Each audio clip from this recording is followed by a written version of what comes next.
تمام ملاؤں نے مشکل بنا دیا ہے، جس دین کو ایک ٹارچر دین بنا دیا ہے، اس کو ایک لے مین، ایک نارمل، ایک عام آدمی، ایک کامن مین کی زبان میں ایک کامن مین کو سمجھانے کی کوشش کی جائے. اس میں تھوڑا ٹائم تو لگ سکتا ہے لیکن ناکامی نہیں ہو سکتی.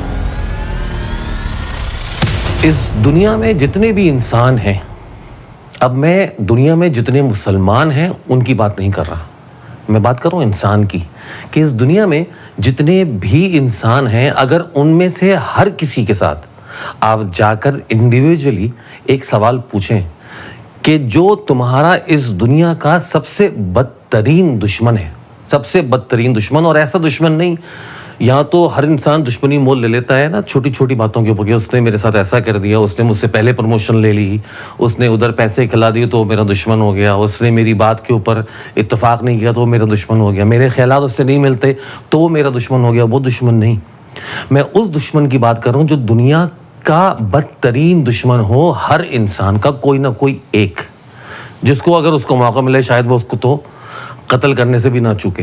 ایسا کوئی دشمن جس نے آپ کے ساتھ کوئی بہت بڑا میجر ایشو کیا، میجر پرابلم آپ کے ساتھ کریٹ کیا، یا آپ کی ایسی حق تلفی کری ہے کہ آپ اس کو معاف نہیں کر سکتے چاہے آپ دنیا میں کسی کو بھی معاف کر دیں. ایسا انسان کا مائنڈ سیٹ ہوتا ہے کہ میں قیامت کے دن یا جب دا ڈے آف ججمنٹ میں اس بندے کو معاف نہیں کروں گا. اگر آپ ان سے جا کے یہ سوال پوچھیں کہ کسی ایسے بدترین دشمن کو جس کو تم اپنی زندگی میں سمجھتے ہو، اس کو اپنے گھر میں جگہ دو گے 24 آورز رہنے کے لیے، تو ہر انسان کیا بولے گا؟ منع کرے گا. ہر انسان کہے گا کیوں بولتے کیوں نہیں بھائی؟ اگر اس سے آپ پوچھو گے کہ تم اگر تم سے پوچھو گے کہ تم اس بدترین دشمن کو اپنے گھر میں رہنے کے لیے جگہ دو گے مسلسل، مستقل، کہ تم گھر میں ہو یا تم گھر میں نہ ہو، وہ دشمن تمہارے ساتھ موجود ہوگا گھر میں. اگر تم باہر جاؤ گے تو تمہارے ساتھ رہے گا باہر، اگر تمہاری بیوی ہوگی تو اس کے ساتھ رہے گا، تمہارے بچے ہوں گے تو ان کے ساتھ رہے گا. تو جواب کیا ہوگا؟ جواب 100%، اس میں کوئی پوچھنے کی بات نہیں ہے، 100% ہر انسان نہ بولے گا، کہ سوال ہی پیدا نہیں ہوتا.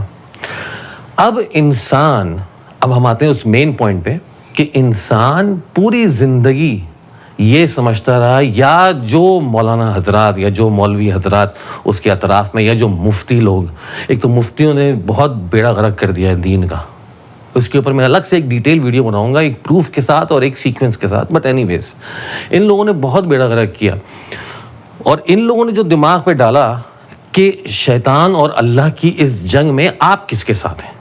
شیطان اور اللہ کی یہ جو جنگ چل رہی ہے جب سے حضرت آدم علیہ السلام پیدا ہوئے، اور جب سے حضرت آدم علیہ السلام کو اس نے بہکایا اور جنت سے ان کو نکلوایا، اور تب جو بھی چکر تھا، ٹھیک ہے، اس کے بعد سے لے کر آج تک لوگ یہ سمجھتے ہوئے آ رہے ہیں کہ اللہ اور شیطان کی جنگ ہے آپس میں. یہ بات سوچتے ہوئے، اس بات کے اوپر اپنا فوکس کرتے ہوئے وہ یہ چیز بھول جاتے ہیں کہ اللہ نے شیطان کے بارے میں قرآن میں کیا لکھا ہے. اس قرآن میں جس کی ایک آیت، ایک لفظ، ایک صورت، ایک لائن بھی کوئی بدلنے کے اوپر قادر نہیں ہے سوائے اللہ تعالیٰ کے، کہ اللہ تعالیٰ نے وہ کتاب اتاری تو اللہ تعالیٰ نے لکھا کہ اس میں کہ میں اس کی حفاظت کرنے والا خود ہوں، اور میں وہ ایک تحفہ چھوڑ کے جا رہا ہوں رسول اللہ صلی اللہ علیہ وآلہ وسلم کا سب سے بڑا معجزہ، کہ وہ قرآن جو اس وقت سے لے کر اب تک کبھی نہیں بدلے گا. اس قرآن میں اللہ تعالیٰ نے کبھی بھی یہ ذکر نہیں کیا، جب بھی شیطان کے بارے میں بات ہوئی اور حضرت آدم علیہ السلام کے بارے میں بات ہوئی اور ابلیس کے بارے میں بات ہوئی، کبھی یہ ذکر نہیں کیا کہ شیطان اللہ تعالیٰ کے ساتھ دشمنی ہے شیطان کی. کیونکہ اللہ کے ساتھ دشمنی شیطان کر نہیں سکتا. وائی؟ بیکاز اللہ تعالیٰ نے فرشتوں کو پیدا کیا اور اس کے بعد شیطان، اس کے بعد جنات کو پیدا کیا، اور انہی جنات میں سے جو سب سے ایک بزرگی والا، سب سے زیادہ عبادات کرنے والا جو جن تھا وہ ابلیس تھا، جس کا نام عزازیل ہے پہلے. تو اس کو وہ اللہ تعالیٰ کی عبادت کرتا تھا، مطلب اس کو یہ چیز پتہ ہے، اور ہر انسان کو یہ چیز پتہ ہے کہ میرا کوئی نہ کوئی کریٹر موجود ہے، اور اس کو پتہ ہے کہ اللہ تعالیٰ نے اسی کو پیدا کیا ہے. پرابلم تب سٹارٹ ہوتی ہے جب جن کو چھوڑ کر اللہ تعالیٰ نے حضرت آدم علیہ السلام کو سجدہ کرنے کے لیے بولا سب کو. اس وقت سے شیطان کو ذلیل کیا گیا. اللہ تعالیٰ نے اس سے کہا کہ تو نکل جا جنت سے, تو نکل جا اس دربار سے, اور تیرے پر لعنت ہے اللہ تعالیٰ کی.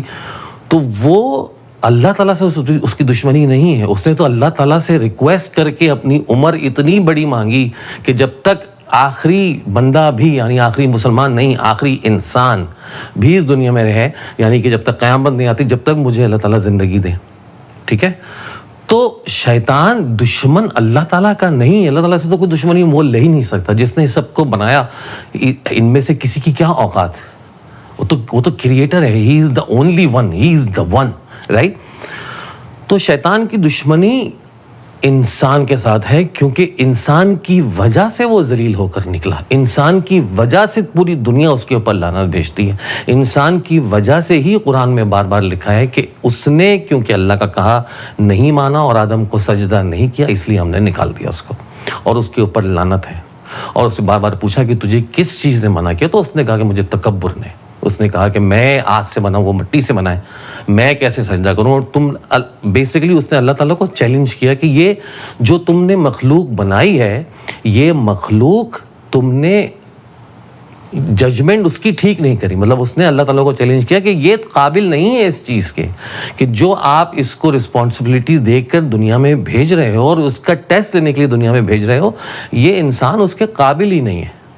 اور وہ اس چیز کا پوائنٹ پروف کرنے کے لیے جب سے آدم علیہ السلام بنے, جب سے آدم علیہ السلام کو پیدا کیا گیا, اس وقت سے لے کر جب تک قیامت نہیں آئے گی اور ہر ایک شخص مرے گا نہیں اور اس کے بعد دوبارہ زندہ نہیں ہوگا, شیطان اس چیز کے اندر اس دوڑ اور دھوپ میں لگا رہے گا. جیسے ہماری, میں آپ کو ایگزامپل دیتا ہوں کہ ہم جب کسی پوزیشن میں پہنچنے کے لیے محنت کرتے ہیں, ہمارے ذہن میں ایک ٹارگیٹ ہوتا ہے کہ ہم اس جگہ پہنچنا ہے ہمیں, اور ہم اس کے لیے ہم دن رات ایک کرتے ہیں, اپنا آرام نہیں دیکھتے, واٹس ایور وغیرہ وغیرہ. شیطان کا جو مقصد ہے زندگی کا, وہ مقصد یہ ہے کہ انسان کو ذلیل کر دیا جائے اللہ کی نظر میں, کہ میں نے یہ بات اپنی پروف کر دی اللہ کے اوپر کہ اللہ تعالیٰ نے جو رسپانسبلٹی ہے, جو ذمہ داری ہے, جو اللہ تعالیٰ نے برتری انسان کو دی, انسان اس کے قابل نہیں تھا. اور یہ چیز اللہ تعالیٰ کو پتہ تھی, اور اللہ تعالیٰ نے یہ چیز قرآن میں لکھی کہ انسان کو اس کتاب قرآن کے بارے میں جس طریقے سے اور اس دین کے بارے میں جو جس طریقے سے سلوک کرنا چاہیے تھا, انسان نے اس کے ساتھ نہیں کیا. جس طریقے سے اللہ تعالیٰ فرماتے ہیں کہ تم نے جو انصاف کرنا چاہیے تھا وہ تم نے انصاف نہیں کیا.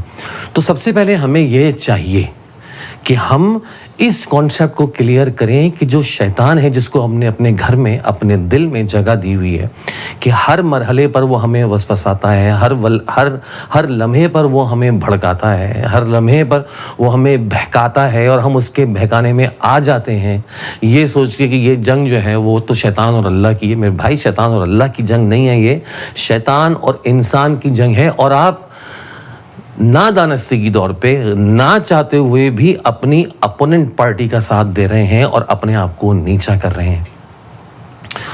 تو قیامت کے دن جب یہ سب جمع ہوں گے اور شیطان بھی ہوگا اور اس کو ساتھ جو جن کو اپنے ساتھ لے کر جائے گا جہنم میں, جب وہ لوگ بھی ہوں گے اور ویسے مولوی بھی ہوں گے جو اس چیز کی تلقین کرتے پھر رہے ہیں کہ یا علی مدد, اور غوث پاک کی مدد, اور داتا صاحب کی مدد, اور فلانا اور ڈھماکا, اور رسول اللہ صلی اللہ علیہ وسلم سے مانگ رہے ہیں کہ آپ ہمیں یہ چیز عنایت کر دیں. میرے بھائی, سب شرک ہے, سب شرک ہے. سب سے خطرناک جو طاغوت کی بات کرنے والے لوگ ہیں کہ طاغوت, آپ ایک قرآن کا لفظ اٹھا کر آپ جو امت مسلمہ ہے یا جو اردو بولنے والے ان کو گمراہ مت کرو. کسی عربی کے سامنے اگر آپ جا کے طاغوت کا نام لوگے تو وہ آپ کے اوپر ہنسے گا, رائٹ. تو اللہ تعالیٰ نے پوری کتاب ایسی دی ہے کہ اس کے اندر ہر چیز کو الگ الگ سمجھنے کی ضرورت ہے, اور تواتر اسی وقت بنے گا جب آپ اس کو پورا ٹھیک سے پڑھنا شروع کریں گے اپنی زبان کے اندر. اور یہ کام آپ نے کرنا بھی نہیں ہے, یہ کام جو بہت بڑے بڑے لوگ جو بزرگ گزرے ہیں, جس میں فتح محمد جالندری رحمۃ اللہ علیہ, جن کا اپنا ترجمہ میں نے اپنی آواز میں آپ پڑھا, وہ کر چکے ہیں آپ کے لیے. آپ کو وہ ایفرٹس نہیں کرنی جو ان لوگوں نے کریں کہ انہوں نے پہلے عربی کو سنا, اس کو پڑھا, اس کی معنی نکالے, اور ایک ایک عربی کی لفظ کے 10 معنی ہوتے ہیں, انہوں نے پھر اس کانٹیکسٹ کو سمجھا, اس کانٹیکسٹ کو سمجھنے کے بعد اس کو آپ کے لیے تیار کیا. یہ سارے کام وہ آلریڈی کر چکے ہیں. آپ کا کام تو حلوہ ہے, آپ کا تو صرف اس کو پڑھنا ہے, یا اس کو جس طریقے سے لوگوں نے پڑھ دیا ان کو سننا ہے. تو اس چیز کے اوپر غور کریں انشاءاللہ. اور ابھی یا کبھی, لیکن کبھی نہ کبھی یہ پروسیس سلو ہے, لیکن جو میسج میں دینا چاہ رہا ہوں کہ اس دین کو آسان کر کے, جس دین کو تمام ملاؤں نے مشکل بنا دیا ہے, جس دین کو ایک ٹارچر دین بنا دیا ہے, اس کو ایک لے مین, ایک نارمل, ایک عام آدمی, ایک کامن مین کی زبان میں ایک کامن مین کو سمجھانے کی کوشش کی جائے. اس میں تھوڑا ٹائم تو لگ سکتا ہے لیکن ناکامی نہیں ہو سکتی. اس لیے یہ بات ضرور کبھی نہ کبھی ان سب کے اندر انشاءاللہ پہنچے گی, آپ سب کے اندر انشاءاللہ پہنچے گی. اور کوشش یہ کیجئے کہ جو اللہ تعالیٰ نے احکام دیے ہیں ان کے اوپر پورا اترنے کی کوشش کیجئے. کوشش یہ کیجئے کہ جو اللہ تعالیٰ نے قرآن میں آلریڈی سب چیزیں لکھ دی ہیں ہمارے لیے, ان کو ایک دفعہ سمجھ لیں تاکہ ان کے اوپر عمل کرنے کی توفیق دے دے. اور ایک دفعہ آپ سمجھ لیں گے, ایک دفعہ آپ اس کو سن لیں گے, اور ایک دفعہ آپ پڑھ لیں گے تو پوری دنیا آپ کے سامنے روشن ہو جائے گی. انشاءاللہ آپ سے ملاقات ہوگی بہت جلد ایک اگلی ویڈیو میں. اپنا خیال رکھیے انشاءاللہ. السلام علیکم ورحمۃ اللہ وبرکاتہ.